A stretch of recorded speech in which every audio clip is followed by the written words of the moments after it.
Salut les gens. Ouais, je profite un petit peu parce que vu que je suis dans mon camion en ce moment là, il y en avait certains qui m'avaient demandé comment marchait le poêle à bois, comment il était installé. Donc là, bah, j'en profite. Vous voyez l'évacuation, hein. Donc ouais, je vais pas ouvrir parce que bon là il pleut. Donc l'évacuation, hein, tout simple, vous voyez. Et ben voilà, hein, donc chauffage naturel. Voilà. Je sais pas ce que ça donnera. Et voilà.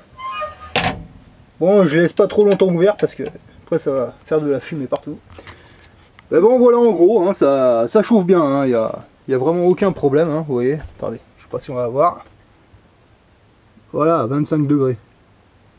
Ouais, c'est bon, hein, c'est pas... Voilà, ça fonctionne bien, hein, donc s'il y en a qui hésitent à mettre un poêle dans leur camion, bah n'hésitez pas, hein, vous faites ça correctement, hein, vous voyez, voilà, c'est... Ouais, il fait pas froid, hein, regardez, j'ai même pas la chair de poule, vous voyez, hein, je suis pieds nus. Voilà, vraiment aucun souci, hein, là. Voilà, donc en fait là, petite soirée dans le camion. Donc ce qu'il y a de bien quand on est dans la nature comme ça, il n'y a pas de bruit, c'est excellent. Et puis en plus je vais vous montrer, regardez, il n'y a même pas de lumière, il n'y a rien du tout, regardez. Voilà. Ah merde, attendez. C'est bien que je passe devant, c'est pas peine de laisser la radio allumée, il n'y a personne ici. Hop, allez. Rien du tout. Là on est limite dans les forêts, là, c'est... Enfin on est dans les forêts d'ailleurs. Donc voilà. Donc là il n'y a pas un bruit. Rien du tout. Donc voilà ce que c'est la soirée dans le camion. Bah tiens, on va pas se faire chier. Oh, regarde, hop. Voilà. Hop, couché. Voilà.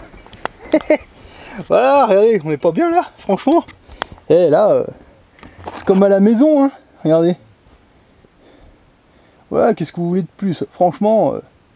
Alors là, ben, l'avantage, bah, c'est que demain matin, vous voyez, bah, j'ai même pas besoin de me lever pour prendre mon petit déj. Vous voyez, c'est la petite casserole. Bon là, ouais, j'ai mis le réchaud parce que le matin, des fois, ça me fait chier d'aller jusqu'à la cuisinière. Alors du coup, voilà, là, j'ai tout sous la main. Hein. Et puis voilà, hein, c'est... Ouais, donc en fait, vous rêvez pas, ouais, le matin je bouffe ça, ouais, c'est des sardines à la tomate. Ah, vous bouffez ça, c'est le top. Le poisson, c'est la seule viande que j'ai pas réussi à m'arrêter de bouffer. Franchement, après tout ce qui est animaux terriens, on va dire, ça j'ai arrêté la viande. Quasiment. Bah, des fois, bon, il y a un petit peu de lardon sur les pizzas, ça passe encore, mais sans plus, hein. Mais sinon, bon, la viande j'ai arrêté, mais par contre, le poisson, alors ça, c'est... Le poisson, j'arrive pas à m'arrêter, ça c'est vraiment la seule viande que... Ah, le matin il me faut ça, hein, sinon, voilà. Donc là, j'avais pas prévu de... Attendez, ah putain, voilà. Ce matin, j'avais pas prévu de... Ce matin, cette nuit, j'avais pas prévu de dormir dans le camion, parce que là, je suis plutôt en train de gratter dans ma cabane forestière.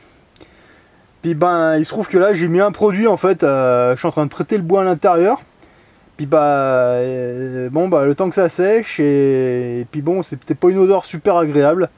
Puis en plus sur les bidons, c'était bien marqué qu'il fallait laisser à peu près 12 heures à peu près, ouais, donc bon j'ai dit c'est pas peine de dormir dans la cabane, on va redescendre. Et puis c'était surtout que j'avais oublié des trucs ici, alors de toute façon, si j'avais dormi dans la cabane forestière cette nuit, il aurait fallu que je redescende au camion demain matin et ouais bah allez autant voilà comme ça c'est fait. Bon là j'ai mis le poêle, c'est pas qu'il fait froid, c'est qu'en fait il pleut. Je suis arrivé trempé, alors je vous garantis que quand on a marché pendant 40 minutes dans la forêt comme ça, qu'on est trempé, ce qui est bon c'est la chaleur de bois, une bonne soupe, et puis dodo. Parce que là ça fait chier, là il pleut, ça s'arrête de pleuvoir, ça recommence, c'est un peu chiant quoi. Mais bon apparemment il devrait faire meilleur. Alors bah ouais là quand j'ai envie de voir personne, c'est là que je viens, voilà. Donc demain, bah, c'est dans la cabane forestière. Demain matin, je vous montrerai un petit peu hein, comment ça avance. Donc à savoir que cette cabane d'extérieur, elle ne ressemble à rien du tout, elle est toute noire, elle est moche comme tout. Mais à l'intérieur, ça commence à prendre de la gueule hein, là. Enfin ça commence à prendre de la gueule. Bah d'ailleurs, en plus là je fais du bon boulot parce qu'en plus là comme il y a mon patron qui m'autorise à taper dans les planches de bois que la boîte ne se débarrasse. D'ailleurs, je le remercie au passage. Mais là, franchement, là, ça fait du bien d'aller taper dedans. Hein. Donc là, c'est un petit chantier qui est personnel. En fait, ça fait un moment hein, que je retape cette cabane. Donc il y a à savoir qu'à la base, c'était ma base survivaliste en fait. Quand je suis passé de la 3D à la 4D, enfin à la 3D, j'ai jamais vraiment été dans la 3D, enfin, ouais, on va dire quand j'ai fait mon éveil, c'était en 2011 ou en 2012, je sais plus. Ouais, je préparais ça vraiment comme une base survivaliste. Maintenant que j'ai une autre vision du truc, si, ça peut servir de base survivaliste, effectivement, mais ouais, ça me sert plutôt quand j'ai envie de voir personne. Je vais dans cette cabane forestière et puis je tape dedans, voilà. Parce que là, vraiment, quand j'y vais, c'est vraiment quand... Là, je veux voir personne. Donc là, je viens là, il n'y a personne. C'est très rare de voir du monde là-haut. Hein. Donc en fait, là, j'ai pas mal bossé, là, ces derniers jours dedans, là. Là j'ai profité. Normalement je devais bosser aujourd'hui, mais j'ai demandé à mon patron, j'ai demandé au client ma journée, parce que comme demain on est mardi, c'est férié, bon bah allez, autant rester les 4 jours, hein, c'est pas plus mal. Donc là 4 jours de boulot là dans la cabane forestière, j'ai bien avancé. Bon là j'ai fait un gros truc là, c'est que bon là il y a tout le bois qui a été traité à l'intérieur, putain ça l'a nettoyé d'une force incroyable, il y a le bois qui brille, c'est super joli. Bon, je verrai demain matin de toute façon, mais quand je suis parti à première vue, ça avait pas l'air vilain. Et puis là, ça y est, il y a l'électricité dans la cabane, ça y est. Exactement le même montage que dans le camion, les mêmes lampes. Voilà, un truc dans ce genre-là. Voilà. Exactement la même réglette. Même montage. Panneau solaire. Et puis bon, la différence, c'est que là, j'ai mis deux fusibles, deux disjoncteurs, un petit montage. Et vraiment bien quoi. Bon, j'ai mis un interrupteur industriel en plastique parce que moi je voulais mettre de la goulotte et puis mettre des interrupteurs encastrés, puis après je dirais c'est bon, c'est une cabane de trappeur, on va pas s'emmerder à faire du truc, c'est bon quoi. Voilà, donc le panneau solaire qui va dans la batterie. Donc la batterie, c'était deux vieilles batteries là du camion là qui traînaient. Donc maintenant que la batterie de démarrage elle était morte, et la batterie de démarrage est passée là, et puis c'est celle qui m'alimente derrière. Puis les deux autres, elles sont allées dans la cabane forestière, elles sont branchées en parallèle, le panneau solaire, et après ça part de la batterie jusqu'aux portes fusibles en fait, et des portes fusibles, bon là c'est juste la partie éclairage que je fais. Donc là j'ai mis un petit boîtier avec deux fusibles, donc il y aura le fusible pour l'éclairage et le fusible pour éventuellement les prises. Je verrai comment je ferai. Mais bon voilà, hein, c'est des diodes, elles font 1 watt. En tout je peux en mettre 15 je crois maxi pour faire 15 watts. C'est bon, hein, une ou deux réglettes dans la grande pièce, une autre dans la petite pièce, et puis une à l'étage du dessus, hein, c'est tout, hein, il n'y aura pas besoin de plus. Donc ça fera 2, 4, 6, ouais ça en fera 8, c'est bon. Voilà. Après au niveau des prises, je verrai si je mets des comment ils appellent ça là, des prises là pour qu'on branche sur la batterie qui sort en 220 pour le petit matériel, je verrai ça. Et de toute façon c'est ce que je vais faire, parce que après si je veux mettre des petits mixeurs et des trucs comme ça pour faire des bonnes soupes d'ortie, ouais c'est ce qui est prévu. Donc là demain je remonte et puis je termine. Après j'ai mardi, mercredi, jeudi et vendredi boulot en fait. Et après pour ceux qui me demandaient, parce que je sais que vous êtes plusieurs à m'avoir demandé si c'était toujours au programme que j'aille sur la ZAD à Notre-Dame-des-Landes. Donc ouais c'est toujours au programme, hein. Donc là je vais pas tarder de contacter je dois contacter cette semaine les zadistes en fait, pour savoir comment on fait en fait. Et puis pour l'instant ce qui est prévu c'est que j'aille bosser avec l'équipe médicale. Donc là faut que je leur envoie... Enfin, je leur avais envoyé la photocopie de mes diplômes par email en fait, mais je referai. Mais bon, j'avais déjà eu un premier contact avec eux, donc ils me disaient qu'ils avaient beaucoup besoin de secouristes et des mecs qui se connaissent un petit peu. Tout ce qui est pompiers, ambulanciers, là ils en ont pas mal besoin, j'ai l'impression, mais je les recontacterai cette semaine pour savoir exactement ce qu'il en est là-haut. Mais moi à mon niveau, non, c'est toujours au programme, hein, c'est prévu, là, dans quelques jours, là, je monte là-haut. en train. Donc là, après, pareil, ce qu'il faut savoir, c'est que là... Ah putain, j'ai pas mal bougé. Ah, puis j'ai un peu des courbatures, j'ai les crampes. Ça fait du bien de refaire de l'exercice. Putain, qu'est-ce que je vous disais comme connerie? Ouais, en fait, putain, attends. Non, j'étais en train de penser à une autre connerie, en fait. Putain, c'est le top quand il n'y a pas de bruit. On arrive à s'en mêler les pinceaux. Bon, ça, je sais plus ce que je vous disais, c'est pas grave. Donc en fait, ouais.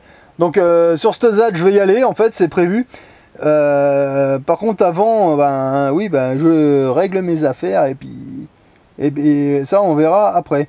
Mais de toute façon, moi je monte pas sur la ZAD sans les avoir contactés pour savoir exactement ce qu'il en est là-haut, parce que bon, j'ai bien des échos de divers trucs, mais là tout à l'heure j'avais écouté la radio et puis il disait des trucs, mais j'y croyais même pas ce qu'il raconte dans les radios. Je préfère aller voir de moi-même et puis comme ça au moins je serai fixé. Voilà. Donc là maintenant, à savoir que là, bah, le trajet que j'ai fait là. J'ai pas mes papiers d'identité, j'ai pas mon permis de conduire sur moi, j'ai rien sur moi. Là, c'est le premier coup que je fais une longue distance en partant de chez moi avec le camion et vraiment sans papier, sans rien. Hein. Alors, j'ai croisé 2 contrôles de police. Ils veulent plus me contrôler, c'est terminé. Hein. Avant, je me les tapais à chaque fois. Et puis, bah, maintenant que j'attends que ça, ben non, ils ne veulent pas. Voilà. Alors maintenant quand je passe devant eux et puis qu'ils veulent pas m'arrêter, je sais pas pourquoi ils veulent pas m'arrêter, c'est comme ça. Bon bah ma foi voilà. Moi le seul truc que j'ai en fait là, en fait c'est le numéro de téléphone de mon assurance si jamais, enfin en cas d'accident quoi, c'est tout ce que j'ai. Autrement tout le reste c'est tout à la maison, bah voilà, quand je prends pas mes papiers les flics veulent pas me contrôler, bon bah.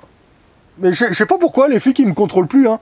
Les flics ils me contrôlent plus exactement. C'est depuis le jour où je suis allé voir l'ami Ingels en fait. Et ben à partir de là, je suis remonté. J'ai plus eu un seul contrôle depuis. Et ça fera bientôt 1 an en fait. C'est incroyable. Hein. D'habitude je me faisais contrôler vraiment tout le temps. Mais alors là depuis, alors je sais pas. Je sais pas si... C'est limite de la sorcellerie, hein, franchement. Parce qu'avant, il faut savoir que sur 140 km, ça m'était arrivé de me faire contrôler 8 ou 9 fois sur 140 km. Hein. Alors que là, bah, maintenant, bon, j'ai même plus les papiers, je m'en fous. Et puis, maintenant que j'attends que ça, ben non, ils veulent plus me contrôler, c'est comme ça. Bon, ben, tant mieux. Mais enfin bon, à savoir que moi, quand ils me contrôlent, moi, je suis jamais tombé sur des désagréables non plus. Hein. Des fois, ils me contrôlaient. Puis bah après, bah, j'en profitais pour faire ma pause, j'allais taper la discuter avec eux, ça se passait bien. Bon bah là maintenant ils m'arrêtent même plus, ils veulent plus me contrôler. Bon ben on verra si c'est pareil dans les trains. Ah bah ouais, si je monte à Notre-Dame-des-Landes, c'est en train et croyez quand même pas que je vais prendre un billet. Hein. Non, on va faire comme l'ami Lohan et puis on verra bien. Sauf que moi je vais peut-être pas forcément faire comme lui, je vais essayer d'autres méthodes. On va voir parce que moi j'ai l'impression que ce soit les flics ou les contrôleurs de train de la SNCF, moi j'ai l'impression que c'est kiff-kiff, c'est-à-dire que si on leur parle des lois, les lois ils les connaissent pas, hein. Ils les connaissent pas, et je pense même que ça a tendance à les énerver un brin. Donc je vais pas leur parler des lois, moi je vais tenter une autre méthode. Enfin plusieurs autres méthodes, parce qu'en fait, enfin on verra. Donc là, ben, j'ai regardé un petit peu j'ai regardé un peu mon matériel vidéo. Donc, bah, j'essaierai de, enfin, sur la ZAD, je sais pas si je filmerai beaucoup, parce que je pense qu'ils aiment pas trop. Enfin, ce que je filmerai, je leur demanderai d'abord une autorisation et puis je verrai avec eux, parce que je sais que les zadistes, ils aiment pas trop être filmés déjà. Enfin, on verra. Mais bon. D'abord je les appelle et puis on verra ce qu'il en est. Là je vais garder un petit peu de mémoire parce que là demain je remonte dans la cabane forestière et puis je vous montrerai un petit peu à quoi ça ressemble, parce que si ça peut donner des idées à des survivalistes, voilà. Parce que là cette cabane ça fait quoi? Ça va faire 4 ans, 5 ans maintenant que je retape. Hein. Parce que là, ce terrain quand j'avais acheté, cette cabane était là mais elle était vraiment en ruine, hein, elle était vraiment abandonnée et là, putain ça commence à prendre de la gueule. Donc c'était une vieille cabane de chasseurs abandonnée qui a été montée dans les années... Quand elle s'est montée, je sais même pas si la guerre était finie en fait, j'en sais rien, c'était vraiment dans les années 30, 40. Hein. Donc je sais plus exactement en quelle date c'était, mais il me semble bien que quand elle s'était montée, je crois bien que la guerre était pas terminée. D'ailleurs c'est pour ça que quand je suis allé voir le notaire, ils m'ont bien dit que ouais, il y a le permis de construire, il est là, mais comme elle date de avant je sais plus quelle date, et ben administrativement cette cabane n'existe pas. Donc c'est pas plus mal. Donc c'était une cabane de chasseurs, donc en fait, ben bon, moi je suis pas du tout chasseur, donc enfin bon, j'ai le fusil à lunettes, mais bon c'est une 22, mais c'est pas pour tirer sur les animaux, à la base j'avais acheté, c'est vraiment le jour où c'est Mad Max, vraiment c'est destiné aux emmerdeurs. Mais bon, ici je vois pas, là-haut je vois pas ce qu'ils iraient y foutre honnêtement, mais bon ça reste quand même de la défense. Enfin bon, elle est là, elle est là-haut, elle est opérationnelle. Hein. Enfin bon, ça... Bon, maintenant, je dis pas que je la sors jamais, de temps en temps, je m'en sers, et puis... Puis bon, je prends des oranges, et puis je shoot des oranges, moi, en fait. Voilà. Parce que c'est... déjà, j'aime pas les oranges, j'ai jamais pu avaler ça. Non, c'est pas super bon, j'aime pas du tout les oranges, j'aime vraiment pas. Mais de temps en temps, j'en prends un sac comme ça, et puis ben... Puis autour de la cabane, à des distances de 100 mètres, 150 mètres, et ben, j'en positionne certaines, je les plante sur les branches, comme ça, des sapins où je les pose à certains endroits, et puis ben après, ben, quand j'ai un moment, bah, je monte au premier, puis je m'amuse à en shooter 2-3, c'est marrant. Puis des fois, ce qui se passe, c'est que je vise une orange, et puis des fois, juste à côté, sur le tronc d'arbre, il y a un joli petit écureuil qui grimpe. Alors du coup, ben là, on remet la sécurité, on enlève le doigt de la détente, et puis c'est de l'observation, voilà. Et puis des fois, je peux observer des animaux comme ça pendant 2 heures, 3 heures, sans aucun problème, hein. Voilà. Puis des fois ça fait chier parce que des fois bah, l'écureuil ou l'animal, il y en a plein des animaux là-haut, bah, je jette dans ma lunette, comme ça je fais de l'observation, et puis des fois le temps de choper je chope les jumelles, parce que bon avec les jumelles on voit mieux quand même, et puis bah des fois quand l'animal s'arrête, et ben je vire le fusil à lunettes, et puis je prends les jumelles, et puis là impossible de le retrouver, là je dis merde, putain voilà. Donc c'est pour ça que je fais beaucoup d'observations avec le fusil à lunettes. Ah, mais des fois pendant des heures, hein, des fois je peux passer 3 heures à observer un écureuil ou une autre bestiole, rien qu'en regardant dans la lunette du snipe, hein. Ça c'est clair. Puis des fois il suffit qu'on éternue ou qu'on fasse un tout petit truc, qu'on bouge à peine, et puis qu'on perde la cible, hein. C'est vraiment... Enfin bon bref. Voilà, donc voilà une petite soirée dans le camion, donc vous voyez c'est comme à la maison, vous voyez c'est... Ah voilà, c'est tranquille, hein. Voilà. Donc vous voyez, attends, ah putain, je sais pas si on voit. Bah, en fait, il n'y a vraiment pas de lumière, il n'y a rien, hein, vous voyez, je suis vraiment dans la nature totale là. Hein, voilà. Qu'est-ce qu'il y a de mieux pour passer la soirée loin des emmerdeurs, loin des zombies, loin de tous ces cons? Bah voilà, vous venez là et vous dormez super bien. Là, j'ai regardé mon téléphone là, portable, il n'y a même pas de réseau, il n'y a rien du tout, la paix royale. Je crois que ça, c'est les endroits où on dort le mieux, ça. Voilà. Donc voilà, donc si ça peut donner des idées à certains, bah, vous avez envie de vous tirer, bah, vous voyez un bon petit camion habitable, et puis voilà, hein, pas besoin de plus. Voilà. Enfin, un petit camion, bon celui-là il est déjà assez long, mais enfin, voilà. Hein, voilà, donc chauffage naturel, vous voyez. Donc là j'ai chargé 3 bûches, je pense que ça le fera jusqu'à demain. Bon, il fait pas bien froid, hein, de toute façon, mais c'était plus pour sécher un petit peu, voilà. Allez, bah, en espérant que ça vous donne des idées, puis bah, à une prochaine. Bah, de toute façon, ouais, bah, j'en refais une demain là dans la cabane forestière pour vous montrer un petit peu le chantier. Bah, après, pour ce qui est du hérisson, bah, le hérisson il s'est tiré, il était content, hein.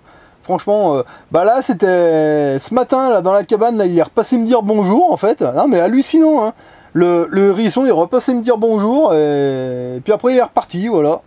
Donc je verrai demain si je le revois. Donc vous voyez, au lieu de les écraser ces bestioles, bah, vous les récupérez, vous les relâchez dans la forêt, vous voyez, bah, ils sont contents, hein, voilà, bon bah, le seul truc qui m'emmerde, c'est que moi j'aurais bien voulu lui enlever ses tiques, mais le problème des hérissons, c'est que, surtout les jeunes comme ça, vous voyez, ils ont des gestes vachement soudains, vachement...